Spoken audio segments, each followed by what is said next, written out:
안녕하십니까. 성기영의 경제쇼 아나운서 성기영입니다. 정부가 어제 세법 시행령 개정안을 발표했습니다. 얼어붙은 부동산 시장을 되살리기 위해 내놓은 110 부동산 대책의 후속 조치가 담겼는데요. 아파트를 제외한 소형 신축주택과 비수도권 미분양 주택에 대한 세제 지원이 핵심입니다. 어떤 내용인지 자세히 알아보겠습니다. 인터넷 검색을 할 때 후기, 평점 등 추천에 의한 맞춤형 서비스 자주 이용하시죠? 이런 서비스들은 모두 알고리즘으로 매겨진 순위를 바탕으로 이루어진다고 하는데요. 추천 서비스를 현명하게 활용하기 위해서 온라인상에서 순위가 설계되는 규칙과 또 잘못 매겨진 순위의 영향력에 대해서 알아보겠습니다. 이 시간 유튜브로도 함께합니다.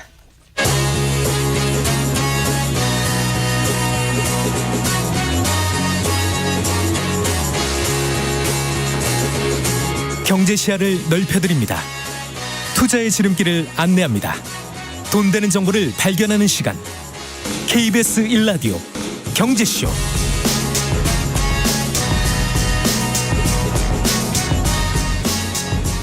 먼저 오늘의 주요 경제 뉴스부터 살펴보겠습니다. 경제 뉴스 브리핑 손석우 경제평론가와 함께합니다. 어서 나오십시오. 네, 안녕하세요. 안녕하세요.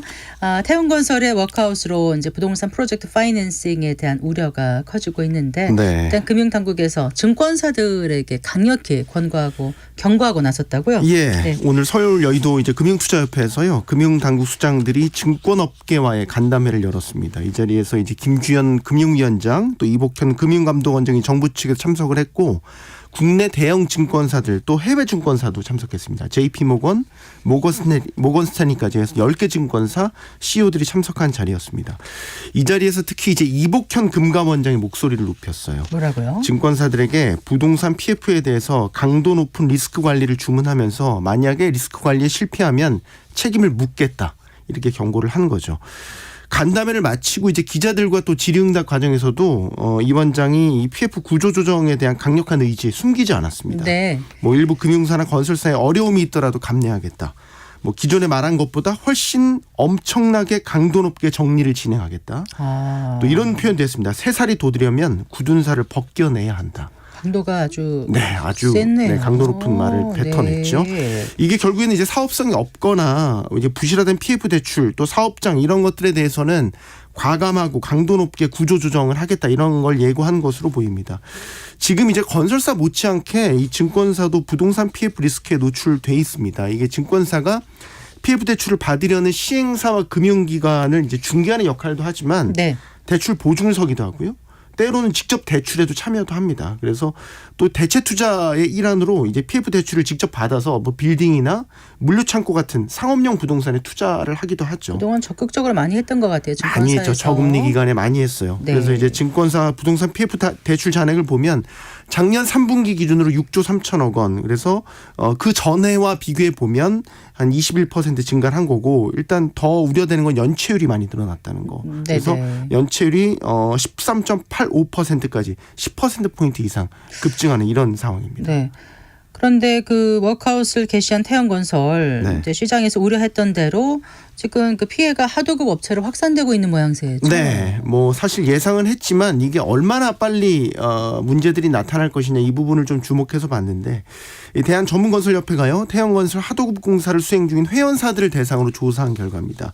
현장 92곳에서 직간접적인 피해가 발생하고 있는 것으로 나타났고요. 네. 이게 근데 이제 사실 조사에 응하지 않은 업체들이 대부분이에요. 그렇기 때문에 실제 피해는 아마 더 클 겁니다. 이게 보통 어떤 피해냐면 하도급 업체들이 주로 입는 피해가 그러니까 쉽게 말해서 태영건설로부터 받아야 될 대금을 받지 못하는 거. 네. 이게 가장 많습니다. 그래서 현금을 받아야 되는데 대신 어음으로 돌린다든가 아니면 뭐 외상매출 채권 이런 것들로 지급받은 업체들도 있었고 이 대금 지급 기일도 지금 계속해서 늦어지는 경우가 많아요. 이게 아마 워크아웃 진행 과정에서 지금 자산 실사도 진행되고 있고 그런 과정이기 때문에 아마 정상적으로 하도급 업체에 대한 대금 지급이나 이런 것들이 아마 이 워크아웃 진행되는 기간 동안 계속 있을 겁니다. 그래요.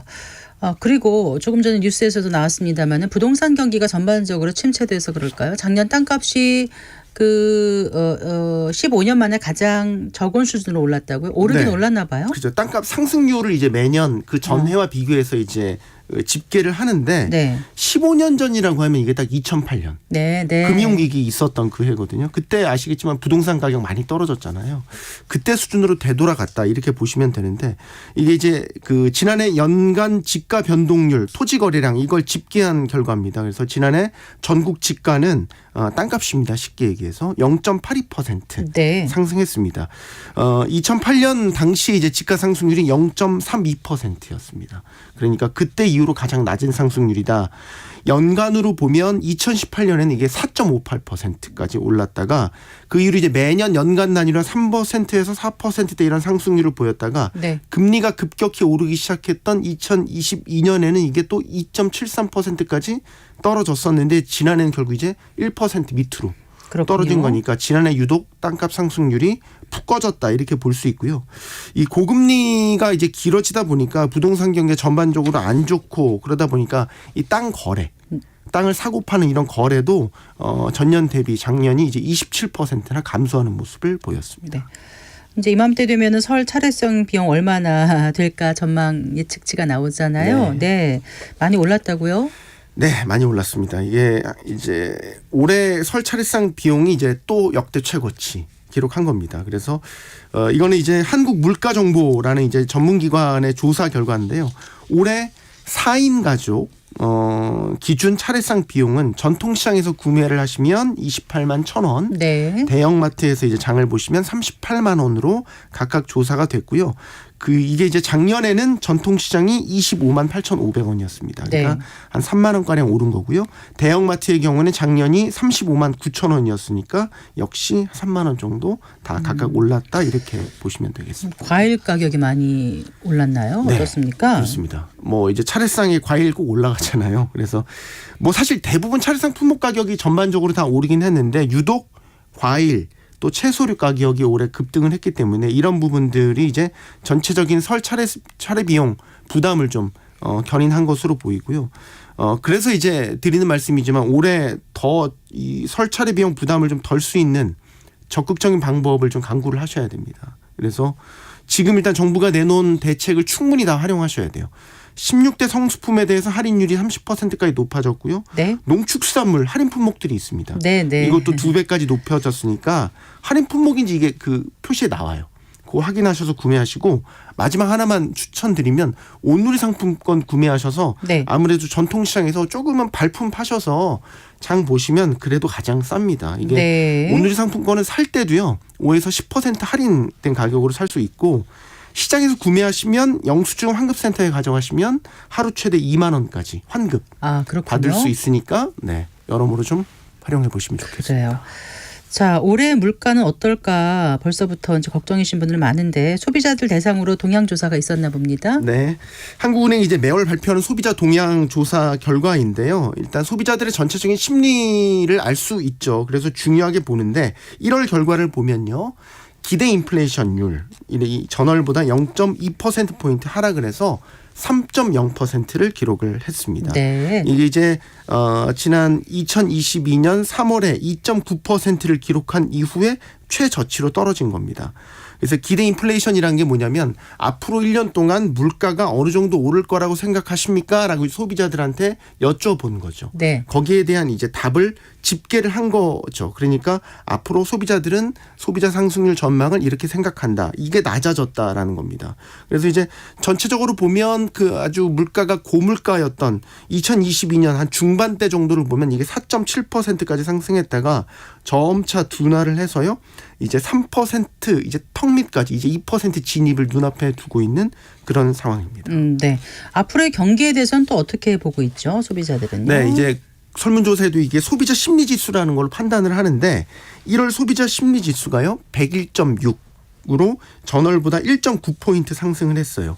중요한 게 기준선이 100입니다. 이게. 그래서 100보다 이게 높으면 앞으로 경제 상황이 조금 낙관적이겠구나 괜찮겠구나라고 보는 소비자분들이 많다라는 뜻입니다. 네. 그래서 이게 5개월 만에 다시 100 기준선 100을 넘은 거거든요. 그거 자체로 의미가 있다라고 보고요. 아무래도 이제 물가가 어쨌든 전반적인 안정세인 기조가 나타나고 있고 미국 뭐 연방준비제도에서도 금리를 더 이상 올리지는 않을 것이다라는 거에 대한 어떤 기대감 또 하나 최근에 수출 지표 같은 것들이 좀 개선이 됐잖아요. 네네. 이런 것들이 좀 복합적으로 소비자 심리가 개선되는 데 영향을 미쳤다. 이렇게 볼 수 있겠습니다. 네, 잘 들었습니다. 고맙습니다. 고맙습니다. 경제뉴스 브리핑 손서구 경제평론가와 함께했습니다.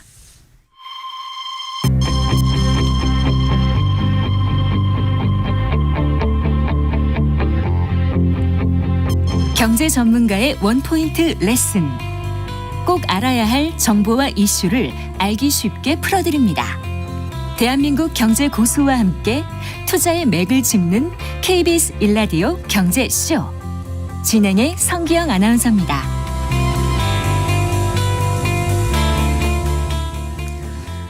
정부가 다주택자 양도소득세 중과 배제를 2025년 5월까지 1년 연장하기로 결정했습니다.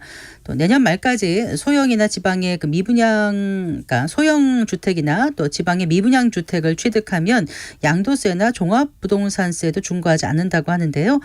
세무법인 다솔의 안수남 대표와 함께 자세히 알아보겠습니다. 안녕하십니까? 네, 안녕하세요. 네, 반갑습니다. 네. 정부가 지난 10일에 이제 부동산 대책 발표했지 않습니까? 네, 네. 이른바 110 부동산 대책의 네. 후속 조치가 이제 그 세법 시행령 개정안에 담겼던데요. 네네. 일단 세제 지원책 핵심은 소형 주택인 거죠, 대표님. 이번 정책은 주로 소형주택에다 집중을 했고요. 이제 지금 도심 지역에 네. 아마 청년들 대상으로 주로 젊은 사람들 대상으로 한 것 같습니다. 네. 그러다 보니까 소형주택에 좀 치우친 면이 있고요. 네. 그게 지금 핵심은 세 가지인데 네. 신축한 소형주택. 네. 그다음에 이제 구축의 경우에는 소형주택을 구입해서 임대사업자까지 등록을 해야 되고 네. 그다음에 이제 지방에 있는 미분양 아파트만 네. 대상으로 해서 네. 이렇게 지금 세제 지원책이 마련된 것 같습니다. 네. 예. 일단 올해와 내년에 건설되는 소형주택, 네. 구축인 소형주택 매입해서 임대사업자 등록한 등록해야 주택, 되고. 네. 그다음에 지방의 미분양 주택에 대해서 네, 네.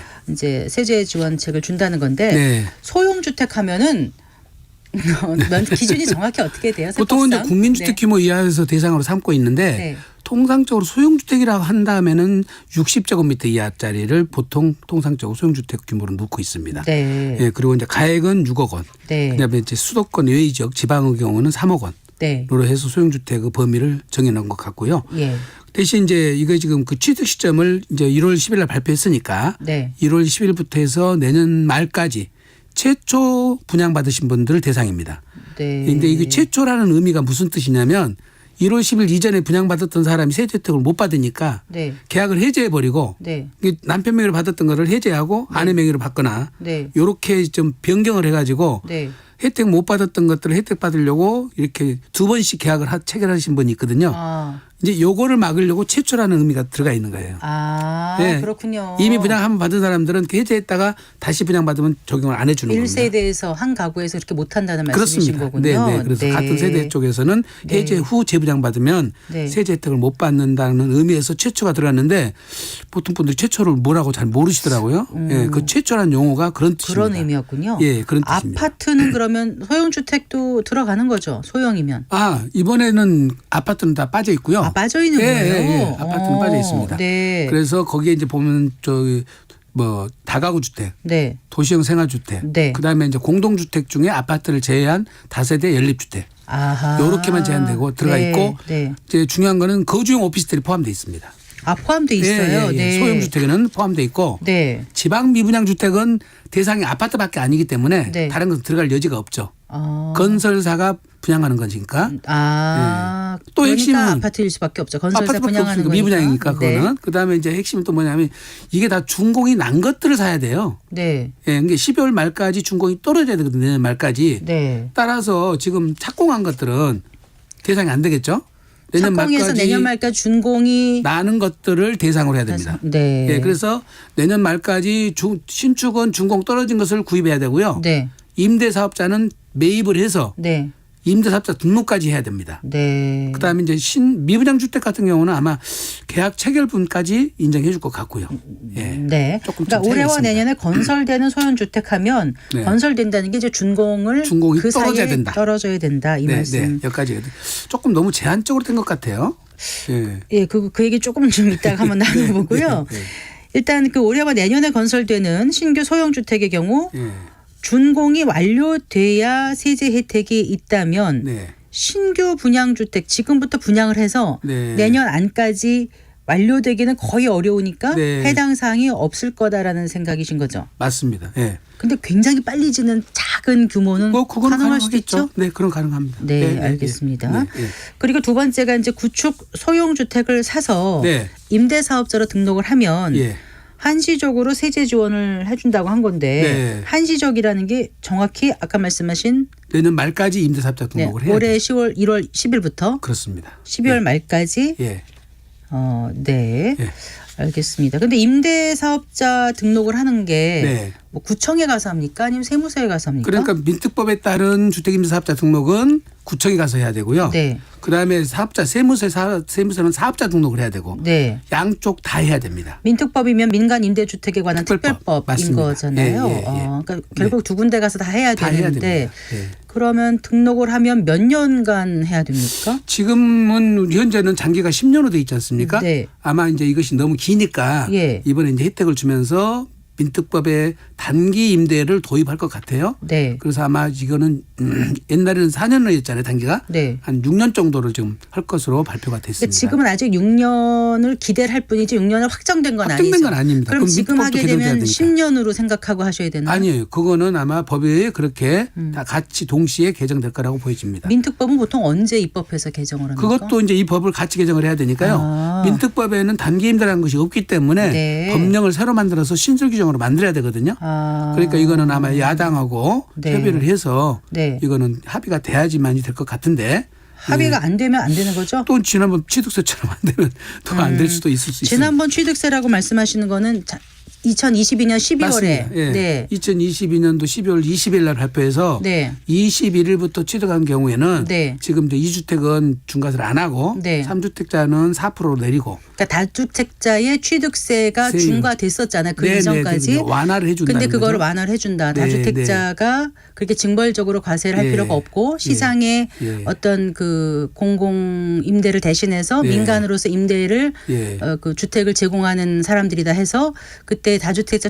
취득세 중과 완화를 해주기로 했는데 네. 그게 아직까지 지금 해가 두 번 바뀌었거든요. 글쎄 그러니까 세 가지 중에서 네. 다주택자 중과세는 유예로 지금 바꿔놓고 네. 종부세는 다 지금 정상화 시켰었는데 네, 네. 취득세는 지금 현재 이것을 수정을 안 해주는 바람에 네. 정부 발표를 믿고 이미 취득하신 분들이 네. 좀 난감해하고 있어요. 네. 근데 이게 중요한 거는 네. 정부가 하는 일 중에는 국방 치안보다 더 중요한 것이 네. 신뢰라는데 네. 이렇게 되면 국민들한테 신뢰를 잃어버려서 지금 무슨 정책을 발표한들 누가 믿고 하겠냐고요. 그러니까 그 전에는 이제 생업에 종사하면서 발표가 되면 네. 그게 되는 거다. 심지어 소급해서 한다니까 네. 100% 그건 확신을 갖고 했는데 네. 아무래도 좀 본의 아니게 피해를 보는 분들이 일선 현장에서 많이 있을 것 있습니다. 같아요. 예. 근데 지금 말씀하신 이런 것도 네. 민특법이든 뭐든 개정이 되지 않으면 네. 안 될 수 있으니까 또 안 될 수 있어요. 이 방송 들으시는 분들은 잘 판단을 하셔야 될 것 같네요. 그러니까 시행령 사항은 네. 현재 정부에서 하려는 대로 하겠지만 계획대로 네. 나머지 법령 사항에 대해서는 야당하고 합의가 이루어져야 되기 때문에 네. 그건 법을 정확히 지켜보면서 해야 될 것 같습니다. 그 다주택자 취득세 완화 그거는요. 네. 그러면은 이제 발의도 안 된 건가요? 어떻게 된 거예요? 아, 그거는 작년에 정기국회에서 네. 발의는 됐죠. 네. 됐는데 아마 소위원회에서 다 안 다뤄졌기 때문에 네. 결과적으로는 국회에서 지금 검토가 지금 안 돼버린 거죠. 그러면 아까 말씀하신 대로 국회 여야 간에 합의가 안 돼서 네. 이번에 21대 국회인가요? 그게 5월 31일에 끝나지 않습니까? 네, 네. 그때까지 처리가 안 되면 어떻게 되는 거예요? 그거는 이제 폐기가 되고 와. 새로 이제 또 제안을 해야 되겠죠. 네. 입법 발의를 해야 되겠죠. 할 수 있는 정책을 정부가 내놔야 될 것 같고 아까 그 신뢰 말씀하셨는데요. 글쎄 이것을 네. 좀 야당하고 협의가 된 상태에서 발표를 해야 되는데 네. 단독으로 발표했다가 네. 야당과 생각이 달라버리면 네. 조금 이런 지금 야당도 또 어느 정도 이렇게 신뢰의 문제가 있으면 어느 정도 선에서는 좀 합의를 해줬어야 되지 해야지 않나 맞습니다. 이런 협치를 생각이 해줘야 참 맞습니다. 예, 듭니다. 저희도 시장에서 안타깝습니다. 이거. 네. 네. 그래요. 그리고 조금 더 살펴볼게요. 네. 그래서 신축 소형 주택의 세제 혜택 구체적으로 하나씩 좀 짚어볼까요, 대표님? 이제 지금 핵심은 네. 그것이 이제 세제 혜택을 보면은 신축 그 경우에는 건설 경우에는 지금 양도세, 취득세, 종부세 이게 다 중과세 규정이 적용되잖아요. 네. 여기에서 주택수 계산에서 제외시켜 주겠다는 거거든요. 네, 네. 예, 제외시켜 주는데 이게 조금 애매한 것이 자, 취득세 준 문제는 그러면 당해 주택을 취득했을 때 네. 그때도 중과세를 배제해 주겠다는 뜻이냐 그 말이 명확치가 않아요. 그러니까 그러니까 알쏭달쏭해요. 알쏭달쏭 발표를 해놨어요. 네. 그러니까 지금 표현을 정확히 이렇게 표현했어요. 신규 취득하는 해당 주택을 세제 산정 시 주택수에서 제외해 준다. 네. 그러니까 샀으면 다른 것을 다 샀을 때 너 주택수 계산할 때 이거는 빼고 계산해 줄게. 네. 이런 의미거든요. 네. 그러면 이제 기존 보유 주택수에 해당하는 세율을 적용해 준다 하니까 네. 이걸 빼고 세율을 적용했는데 그러면 사는 사람은 어떻게 하느냐 이 말이 아직 없어요.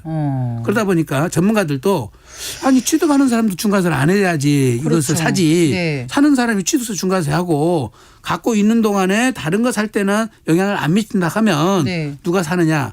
그래서 이 부분이 시행령이 정확히 나와봐야 판단이 될 것 같고요. 왜 그런 걸 정부는 생각을 안 했을까요? 그러니까요. 근데 지금 현재 보유세는 어차피 종부세는 보유세라서 네네. 취득하고 상관은 없거든요. 네. 근데 양도소득세는 이 집을 사서 팔 때 그러면 네. 중과세 할 거냐 안 할 거냐. 네네. 이 문제도 지금 여기서 명확하게 말을 안고 있거든요. 아, 그래요? 그렇습니다. 그러니까 지금 다른 주택을 양도할 때 중과세 영향을 미칠 때 이건 주택수를 빼준다는 것은 명확한데 네. 이걸 팔 때 그러면 중과세 될 것이냐 안 될 것이냐는 말은 아직 없어요.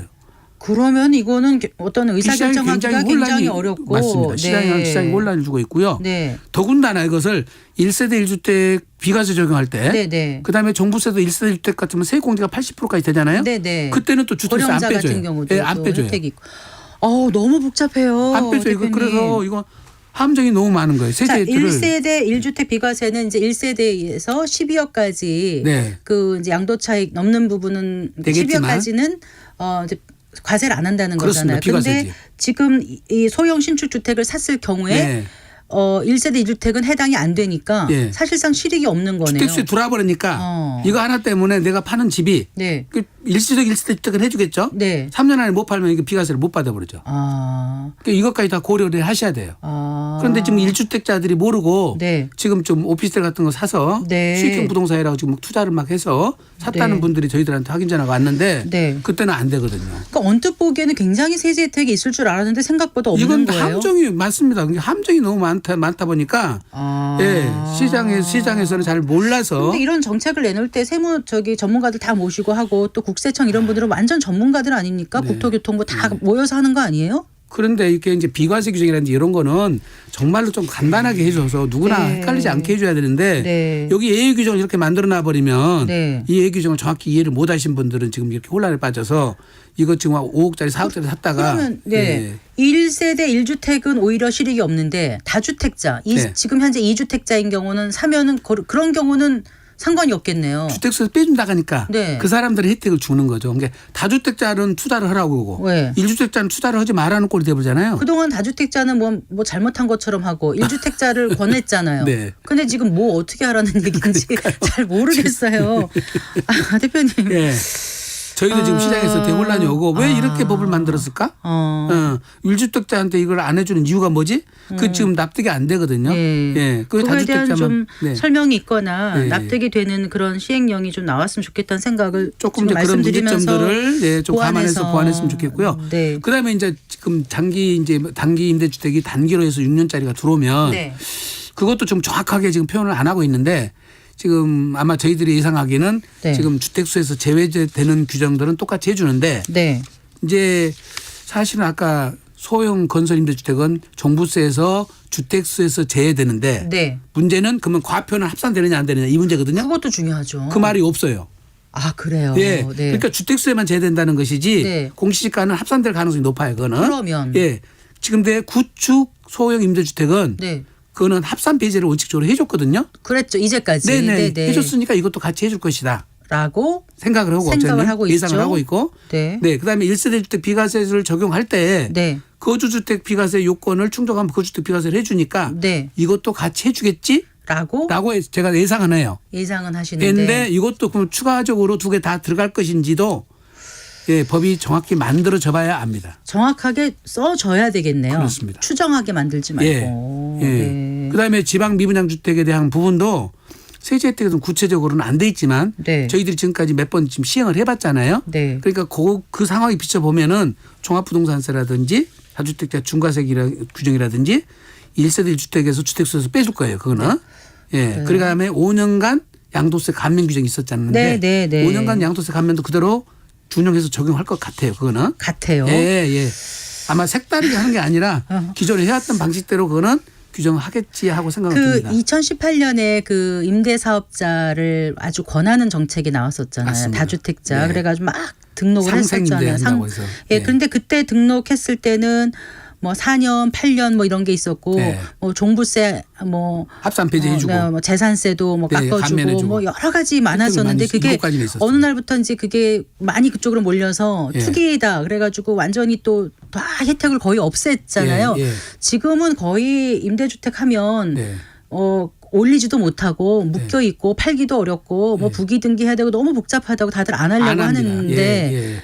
이렇게 하면 좀 나아질까요? 어떻게 보세요? 글쎄요, 이제 6년짜리니까 네. 이거는 기간을 좀 단축시켜주긴 했지만은 지금 말씀드린 대로 그런 여러 가지 불편한 사항들이 있기 때문에 조금 더 지금도 많이 꺼리는 것 같습니다. 그러나 분명히 세제 혜택을 다 원복을 시키면 해볼 만할 것 같아요. 저희들 완전히 다 할 수 있을까요? 또 글쎄 이제 그렇게 좀 열어줘야지 제한적으로 지금 조정 대상 지원도 빼버리고 이런 식으로 제한적으로 해버리면은 안 하겠죠. 지금 서울에서는 조정 대상 지역이 강남 3구에다가 용산구까지입니까?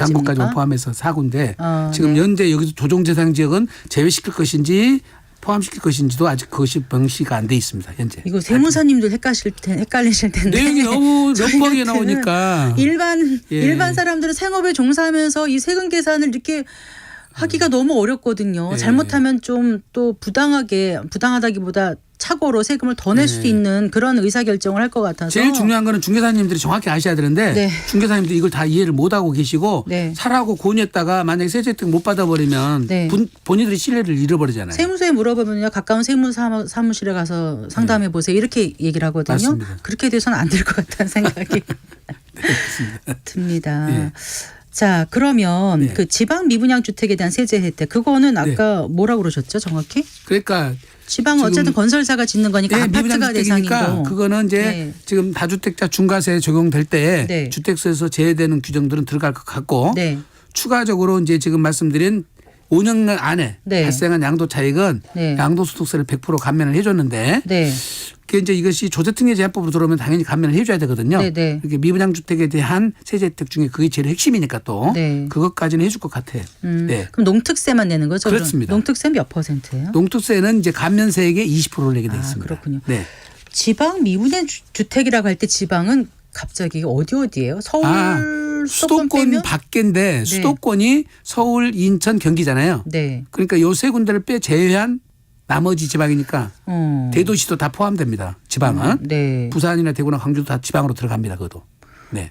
그렇군요. 읍면 지역은 경기도나 인천시 같은 읍면 지역은 지방으로 보는 경우도 그것도 있다던데. 이제 지금 그다음에 지방 소액 주택을 할 때는 네. 지방에서 빼줬고 지방으로 넣어줬거든요. 네. 경기도에서 읍면 지역 같은 경우는. 네. 근데 이번에는 여기 발표할 때 어떻게 될 것인지 그대로 준용해서 만들 것 같긴 해요. 네. 그래요. 그거는. 그 다주택자 양도세 중과를 1년 더 유예한다고 발표가 나왔지 않습니까? 네. 근데 애초에는 다주택자에 대한 양도세 중과를 애초에 폐지한다고도 하지 않았어요? 예, 폐지한다고 그러는데 폐지를 안 하고 그러면 중과를 유예하는 거로 바뀐 거예요. 폐지하고 사실은 정부 여당에서 만들려고 한 것들은 주택 급등 지역에서 네. 지금처럼 저 다주택자 중과세 규정을 만들 때 네. 3주택부터 중과세를 하고 아. 대신 중과세 세율을 10% 정도만 하고 지금은 얼마죠? 20%? 지금 20% 30%잖아요. 네, 네. 20주택부터. 네. 3주택부터 중과세 하되 10%만 하고 네. 장기 보유 특별 문제는 물가 상승에 따른 명목소득이니까 네. 그거는 다 해주고.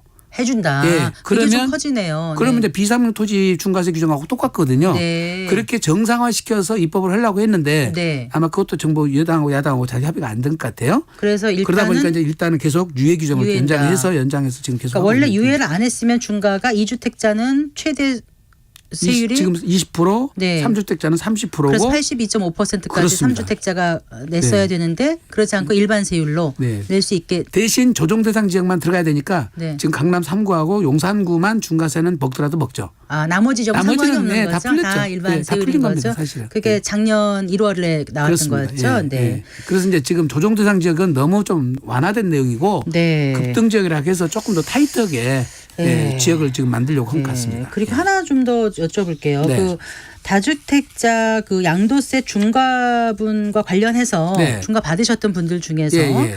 일정 조건의 해당이 되면 환급을 받을 수 있다. 예. 이 얘기를 좀 해주세요. 그게 무슨 얘기인지요? 2009년 3월 16일부터 2012년 말까지 취득하는 주택이나 토지는 네. 정부에서 중과세를 안 한다고 예, 그 유예 규정을 명시적으로 넣었었어요. 그 당시에. 그 당시에 네. 경과부칙이 있었는데 2009년 3월 16일부터 2012년 12월 31일까지 31일까지 말까지 비상용 토지와 다주택자에 대해서는 중과세율을 적용 안 하고 네. 일반 세율을 적용하겠다고 경과부칙에 만들어졌었는데 한참 좀 얘기인데요. 그렇습니다. 그런데요. 근데 다주택자에 대한 중과세 규정이 왔다 갔다 하다가 그 경과부칙이 빠져버렸어요, 그대로.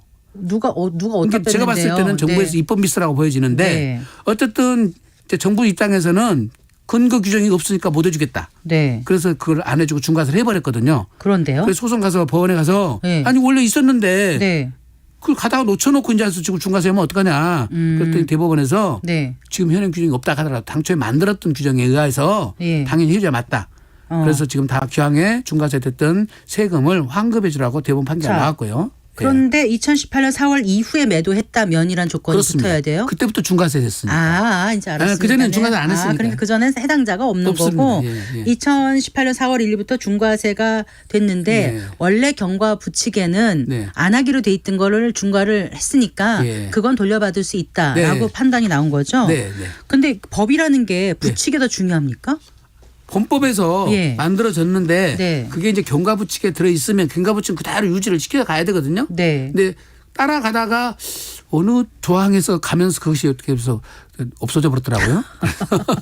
저희들도 황당했었는데. 그러니까 부칙이라는 게 특례 조항이니까 네, 네. 개정된 법안보다 아까 법안보다 예. 우선 적용되는 거니까 맞습니다. 그거는 존중받아야 된다. 현행법에 존재하지 않더라도 취득 당시에 존재했던 그 네. 부칙에 따라서 예. 그래야 저 신뢰 보호가 되는 거죠. 네. 예, 그래서 이제 지금 취소를 다 그럼 하도록 돼 이 있습니다. 민원인은 그 돈을 다 돌려받았습니까? 환급 받을 수는 있습니다. 예, 그러면 그러니까 어디다가 신청을 가까운 해야 돼요? 세무사님 찾아가셔가지고 예. 예, 환급 신청을 하시면 돌려받을 수가 있습니다. 그래요. 네. 실생활에 도움이 되는 세금 관련 정보 좀 짚어주셨는데 네. 부동산 거래할 때 어떤 거 좀 주의해야 되겠어요?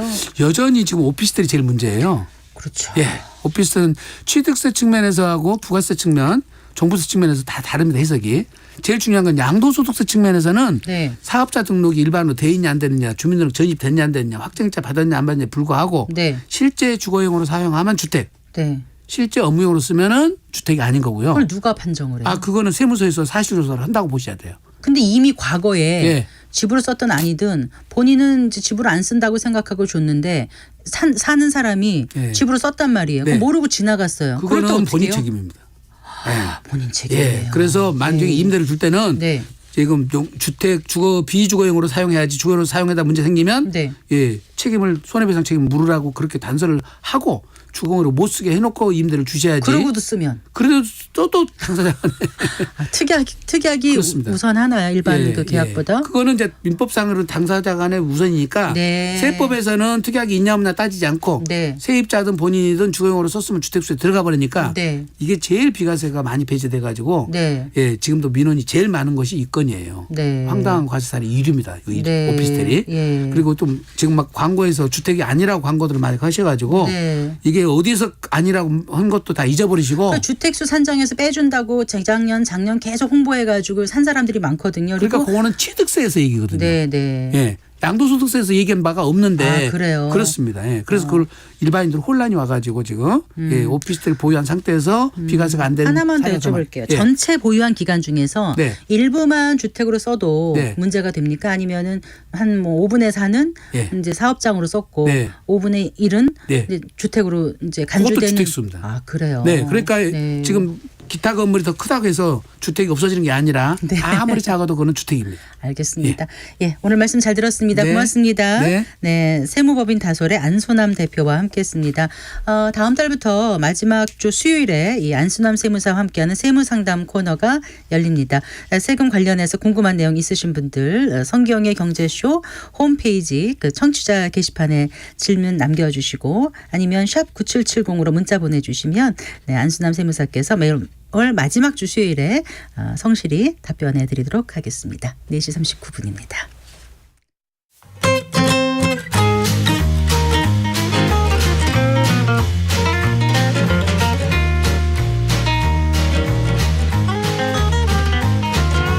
경제 맛집 투자 핫플.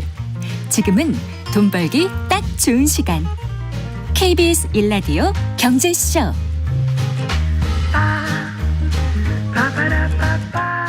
네, 4시 40분입니다. 디지털 기술의 혁신으로 새롭게 창출되는 상품과 서비스가 우리 경제와 일상에 미치는 영향에 대해서 알아봅니다. 디지털 이코노미.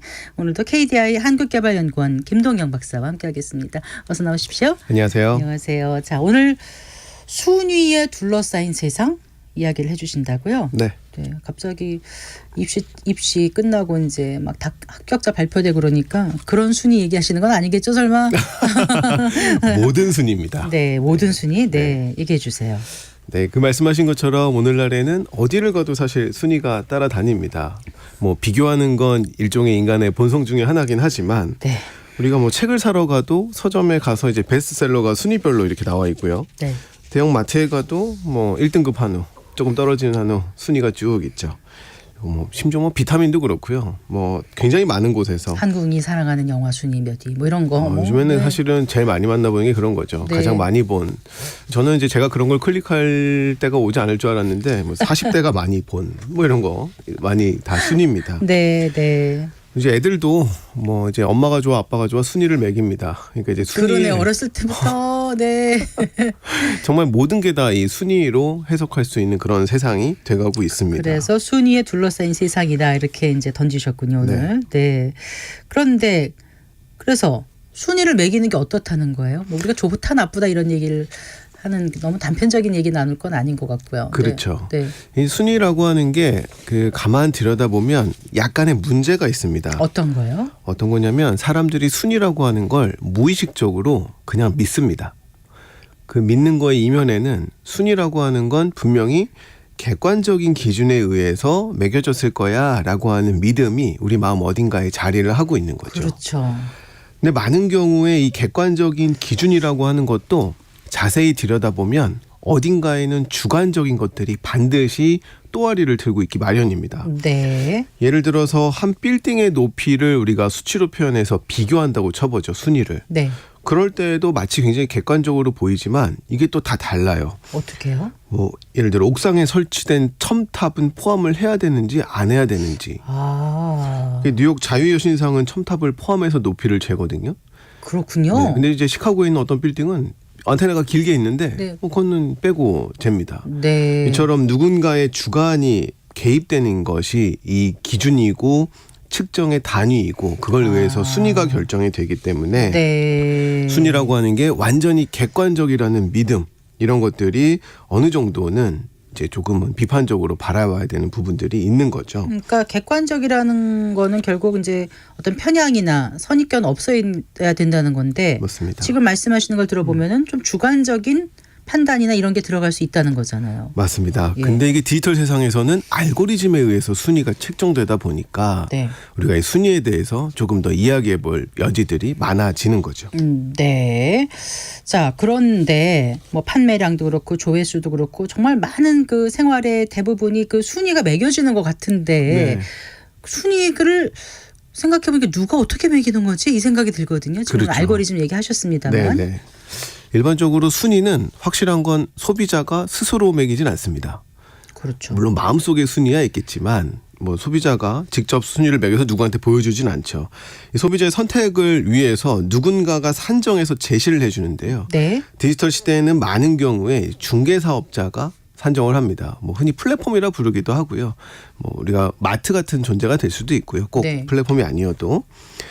물건을 구매할 때도 그렇고 여행을 위해서 호텔을 예약할 때도 그렇고 누구를 모시려고 식당을 예약할 때도 그렇고 이 해당 플랫폼이 제공하는 추천 순위를 참고해서 우리가 위에서부터 하나씩 걸러가기가 아무래도 마련이죠. 보게 돼요. 그렇죠. 네. 심지어는 데이트 상대를 찾을 때도 요즘에는 이 매칭 플랫폼을 이용하기도 합니다. 네. 근데 상인들이 이렇게 순위를 정해서 고객들에게 전달해 주는 건 아주 오래된 기법입니다. 왜냐하면 상인들은 잠재 고객을 알아보는 눈이 있고 네. 그들이 뭘 원할지를 던져줘야만 내 물건을 구입할 거기 때문에 네. 상인들은 그 정보를 항상 제공하는 법을 알았는데요. 이제는 머신러닝의 정교함이 그 알고리즘의 역할을 대신하는 거죠. 네. 그러니까 2주 전에도 말씀을 드렸지만 인공지능의 역할은 예측입니다. 그렇게 예측이라고 얘기하셨죠. 말씀을 드렸었죠. 네. 소비자의 개인적 행동을 바탕으로 어떤 상품을 구입할지 예측을 해서 그거에 적합한 것들을 던져주는 겁니다. 그런데 개념상으로 이런 알고리즘은 원래 굉장히 중립적이어야 하는데 네. 사실은 많은 주관적인 요소들이 이제 개입이 되면서 순위를 제공하고 추천을 제공해 주는 거죠. 네. 알고리즘에 의한 순위 추천 이 얘기 조금 더 해주실까요? 네. 그 알고리즘이 한 개인을 대상으로 어떤 상품을 추천할지는 이제 개인의 상황에 따라서 굉장히 달라질 수밖에 없는데요. 예를 들면 제가 오늘 노트북을 구입을 했습니다. 네. 그런데 제가 다음 달에 노트북이 또 필요할 가능성은 거의 없잖아요. 거의 없죠. 네. 네. 하지만 노트북 주변 기기는 이제는 필요해질 수가 있습니다. 네네. 이제 알고리즘 이런 것들을 알아야 하고요. 또 10대일 때 저와 이 40대가 된 제가 필요한 물건들은 분명히 다를 겁니다. 아무래도. 저는 이제 옛날에 스피커에 빠져가지고 스피커 이런 걸 막 찾아다녔는데 네. 지금은 이제 애들 헤드폰을 보고 애들 용품들을 보고 있죠. 네. 자, 알고리즘이 이런 것들을 파악을 해서 물품의 순위를 정해서 저한테 추천을 해줘야 됩니다. 이거를 순위 공식화 단계라고 합니다. 랭킹 포뮬레이션이라고 하는데요. 이제 방정식을 정하는 거죠. 크게는 세 가지입니다. 나와 같은 걸 좋아하는 누군가가 좋아하는 걸 추천하는 방식이 한 가지가 있고요. 네. 내가 이전에 좋아했던 거랑 유사한 걸 추천하는 방식이 있습니다. 네, 네. OTT에서 많이 하죠. 그렇죠. 그리고 전문적 지식을 기반으로 저 사람이 이게 필요할 거야라고 예측하는 이러한 추천 방식이 있습니다. 네. 요거를 잘하면 이제 충성 고객을 만들어낼 수가 있는 거죠. 아마존이 대표적입니다. 네. 아마존 매출의 한 40% 가까이가 이 추천에서 나온다고 알려져 있거든요. 그렇군요. 그만큼 이 순위 산정 기반의 추천은 굉장히 중요합니다. 저만 하더라도 이러한 구조가 이루어지고 있다는 걸 어느 정도 알고 있지만 뭐 상위 1%가 좋아할 만한 뭐 이런 내용을 보면 마음속 어딘가에 담아두는 것도 이 사실입니다. 네. 그래요. 그런데 이 알고리즘에 의한 추천은 장단점이 분명히 있을 것 같아요. 네, 맞습니다. 일종의 중독 현상을 유발할 수도 있어요. 우리 넷플릭스 같은 OTT 서비스를 보면 그런 것들이 여실히 드러났는데요. 우리가 빈지 워칭이라고 합니다. 그게 뭐예요? 한 방에 몰아보는 거죠. 네, 네. 왜냐하면 이게 한번 보기 시작하면 정말 끊을 수가 없어요. 그렇죠. 방아쇠를 당기려고 하는데 끝납니다.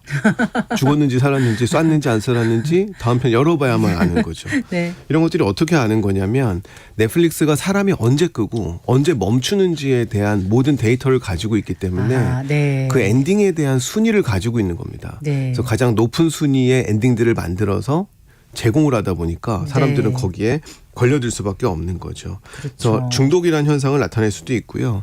가짜 리뷰 사건도 가능합니다. 뭐예요? 이게 웃지 그게? 못할 사건이 하나 있었는데 스코틀랜드 글래스고의 벨그로브 호텔 사건이라고 합니다. 이 호텔은 사실은 이제 거의 노숙인들이 묵는 그러한 그 호스텔입니다. 네. 뭐 약물이나 알코올 중독자들이 한 150명 정도가 묵고 있는 호텔인데 사람들이 장난을 친 겁니다.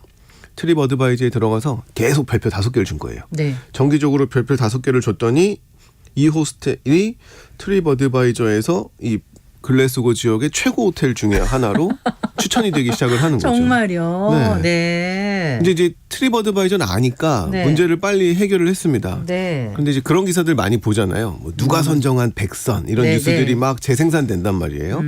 그걸 보고 이제 사람들이 거기를 찾아가기 시작을 하니까 갔더니 노숙자에다 알코올 그렇죠. 중독자들이 막 있는 거예요. 결국엔 해결이 안 돼서 네. 스코틀랜드 의회가 나서서 저기는 수용소 같은 곳이다라고 표현을 이제 강하게 시그널을 주고 나서야 네. 그런 문제가 해결된 적도 있습니다. 네. 또 이탈리아에서는 더 웃긴 일도 있습니다. 이제 거꾸로 언론사가 얼마나 추천 시스템이 조작이 가능한지를 보여주겠다라고 실험을 한 겁니다.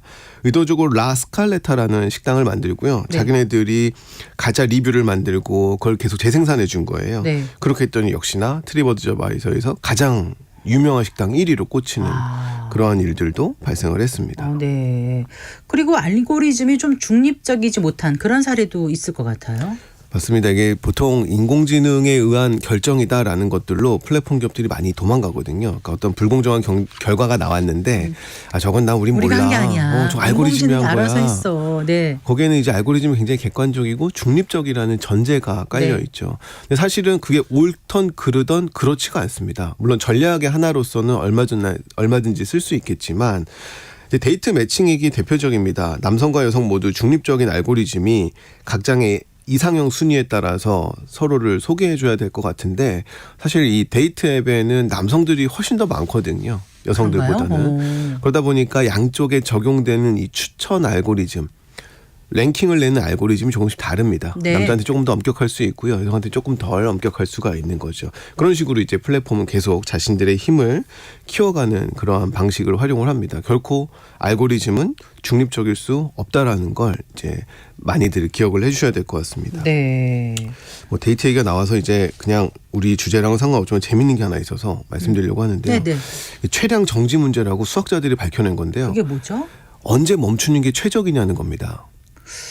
언제 멈출까? 어떤 걸 멈춰요? 뭐 우리가 결혼하기 위한 이성을 계속 만나는데 데이트를 계속 나가 소개팅을 해요. 네. 언제쯤 그분을 골라야 내가 가장 결혼하기에 적절한 최적인지. 사람인지 시간이 없으니까 결론부터 말씀드리면 네. 내가 만날 수 있는 사람의 37% 지점에 그 사람이 있답니다. 그럼 37번째 만난 사람을 하라는 뜻은 아닌 거죠? 37번째인데 문제는 내가 37번째인지를 알 수가 없잖아요. 그러니까요. 끝나봐야 아는 거니까요. 네. 수학자들이 밝혀냈는데 이게 그게 굉장히 최량 정지 문제. 거기서 끝나야 된다. 스탑해야 된대. 37% 이후에 네.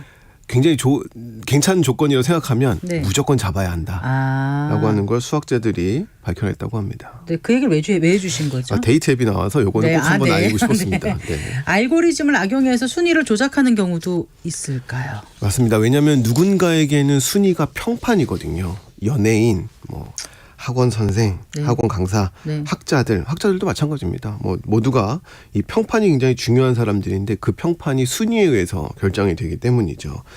학자들은 이제 내 아이 논문이 동료 학자들에 의해서 얼마나 인용되었는가 네. 그 순위에 따라서 내 평판이 결정되기 당연하죠. 때문에 네. 학자들에게도 순위는 굉장히 중요한 이슈입니다. 네. 근데 평판이 중요해지다 보니까 이 알고리즘을 이용해서 순위를 조작하기도 합니다. 얼마 전에 우리나라에서도 수능 강사들이 가짜 후기를 올려서 자신들의 평판을 좀 조작했던 그랬어요. 그런 네. 사건들도 있었죠. 아마존에서도 마찬가지입니다. 2점 상인들이요. 자신들의 상품을 자기가 별점을 줍니다. 네. 그렇게 해서 자기 평판을 올려서 물건이 더 잘 팔리게 하는데 이게 너무 강해지니까 이제 아마존은 고소를 해서 해결을 할 수밖에 없었죠. 네. 요즘에는 채용 과정에서도 이런 걸 많이 영향을 준다고 하고요. 근데 순위를 매기는 게 꼭 디지털 시대만 국한된 거는 또 아닌 것 같기도 하고요. 맞습니다. 오늘 서두에서 말씀해 주셨던 대학 순위가 대표적이죠. 미국에서 먼저 시작이 된 건데요. 이제 대학 랭킹이 나오니까 대학들은 여기에 신경을 쓸 수밖에 없고 그 변수에 이제 영향을 받는 거죠. 대표적인 게 19명 미만의 강좌가 몇 개가 있느냐가 대학 네. 순위에 영향을 미치는 것 중에 하나였는데요. 네. 사실 19명이나 20명이나 별 차이가 없거든요. 19명 강이나 20명 강이나 뭐 큰 차이가 없는데 네. 이 순위를 나타내는 변수 중에 하나가 19명 미만이다 보니까 네. 대학들이 19명 미만 강좌가 많다는 걸 이 광고하기 시작을 합니다. 네. 그래야 대학 순위가 올라가니까요. 네. 그러다 보니까 점점 이제 19명 미만의 강좌가 늘어나기도 하고 이 순위를 만들 때 또 입학처장이나 학장들한테 어느 학교가 좋냐고 설문조사를 합니다. 네, 네. 근데 웃지 못할 결과가 나온 게 이제 펜실베니아 로스쿨이 5위를 차지했는데 네. 그 당시에 펜실베니아에는 로스쿨이 없었습니다. 어머나 세상에 그런 일이 있었어요? 이제 편향들이 반영이 되는 거죠. 네. 이런 문제들이 있습니다. 그래요. 그러니까 디지털 세상 속의 순위는 객관적이지 않을 수 있다. 객관적이지 않다 이렇게 얘기해도 무리가 없을 것 같은데 우리가 살고 있는 디지털 시대에서 순위를 어떻게 바라보면 좋을까요? 끝으로 말씀 네, 순위라고 하는 게 주신다면은요. 네. 인간이 만든다고 다 좋은 건 아닙니다. 편향과 선입견이 들어갈 수 있기 때문에 하지만 이제 컴퓨터에 의한 알고리즘도 이렇게 객관적이지 않을 수 있다.